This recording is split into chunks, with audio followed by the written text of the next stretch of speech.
Here is your latest African news. Eastern Africa. Democratic Republic of Congo, Rwanda agreed to de-escalate tensions at a mini-summit in Luanda.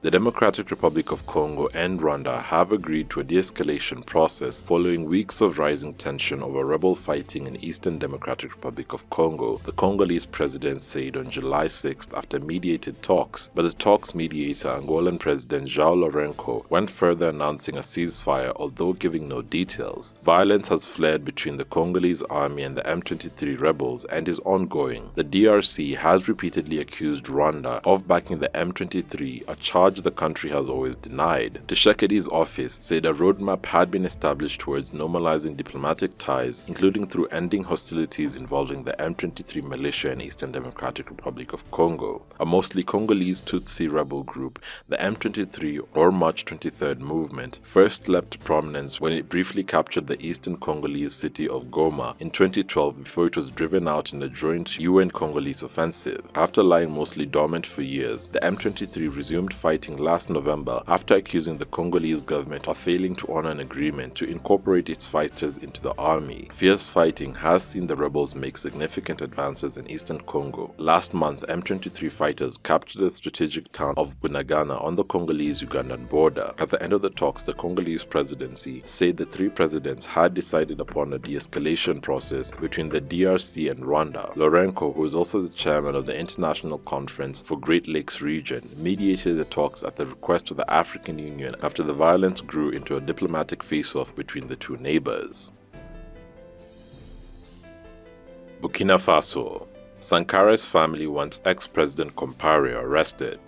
The family lawyers of Burkina Faso's independence hero Thomas Sankara have called on the judiciary to arrest former President Blaise Compaoré, who is expected to return home from exile. Mr. Compaoré, in exile since his oust in 2014, was in April handed down a life sentence over the 1987 assassination of Sankara. The demand by Sankara's lawyers came after the Burkina Faso government announced that Mr. Compaoré will be among the former heads of state holding talks with the military government on July 8th as part of efforts to accelerate the question of reconciliation. It is unclear whether Mr. Compaoré will be subjected to a judicial process. However, the government say that the upcoming meetings between the military government and ex-leaders does not hinder the legal proceedings initiated against some of them. Thomas Sankara was killed in a 1987 coup that brought Blaise Compaoré to power. The news comes 3 months after a court sentenced Compaoré to a life sentence for his role in the assassination of his charismatic predecessor, Thomas Sankara. The pair had been close friends and jointly seized power in 1983. Sankara remains a hero for many across Africa because of his anti-imperialistic stance and austere lifestyle.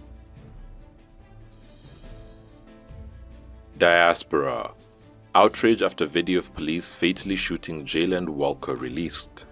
Civil rights groups and local politicians have reacted with outrage to the release of video of police killing a black man in Akron, Ohio, who was shot in a hail of gunfire as he ran away after a car chase. It is not clear how many shots exactly were fired by the 8 officers involved, but Jayland Walker sustained more than 60 wounds as multiple police officers shot at him. An attorney for Walker's family said officers kept firing even after he was on the ground. Walker, 25, was killed 27th June, but Akron police released video of the shooting on July 3rd. The footage of Walker shows several shouting officers with guns drawn approaching the slowing car on foot as it rolls up over a curb and onto a sidewalk. An unarmed person exits the passenger door and runs towards a parking lot. Police chase him for about 10 seconds before officers fire from multiple directions in a burst of shots that last 6 or 7 seconds. Walker's killing, which followed an attempted traffic stop, is the latest in a long line of US police shooting of often unarmed young black men that have triggered widespread calls to tackle racism in the police. The murder of George Floyd by a white Minneapolis policeman in 2020 helped fuel a global protest movement condemning racism.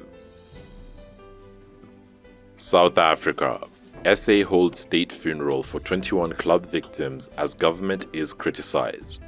South African President Cyril Ramaphosa has called for swift prosecution of anyone culpable in the deaths of 21 young people, mostly underage, at a nightclub in Scenery Park, a working-class community in the South African coastal city of East London. The youngsters had died on June 25th while inside the Enyobeni Tavern nightclub in the city. Ramaphosa delivered the eulogy at a symbolic state funeral of the victims, whose ages range from 13 to 20. On July 5th, the youngest victim at the Enyobeni Tavern, the Nkosi Silwane, was just 13 years old. Thousands of mourners were in attendance, including government officials, schoolmates of the victims, and people from neighboring communities. 19 empty coffins filled a large marquee as a majority of the families opted to hold private funerals later in the week. Only 2 young victims were laid to rest. Ramaphosa called it shameful that some community members blamed the parents of the young victims and the victims themselves for going to the club, where they then died. The results of the investigation into the causes of the victims' deaths are still pending, and the South African Police Service have not made any arrests. According to the survivors, they experienced choking, breathing difficulties, trembling in their knees, and they watched their friends die. Opposition parties and civil societies are calling the funeral culturally insensitive and an attempt by the ANC government to mask their failures to enforce the law.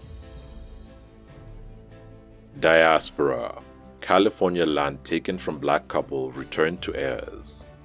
The Los Angeles County Board of Supervisors have voted to return ownership of prime Californian beachfront property to descendants of a black couple who built a resort for African Americans but was stripped of the land in the 1920s. The board voted 5-0 on a motion to complete the transfer of parcels in an area once known as Bruce's Beach in the fashionable city of Manhattan Beach that is now the site of the country's lifeguard training headquarters and its parking lot. The land was purchased in 1912 by Willa and Charles Bruce, who built the first West Coast resort for black people at a time when many beaches were segregated. They suffered racist harassment from white neighbors, and in the 1920s, the Manhattan Beach City Council took the land through eminent domain. The city did nothing with the property, and it was transferred to the state of California in 1948. In 1995, the state transferred it to the county, with restrictions on further transfers. Supervisor Janice Hand launched the complex process of returning the property to the heirs of the Bruces in April 2021. A key hurdle was overcome when the state legislature passed a bill removing the restrictions on the transfer of the property. Last month, the county completed the process of confirming that Marcus and Derek Bruce, great-grandsons of Willa and Charles Bruce, are the legal heirs.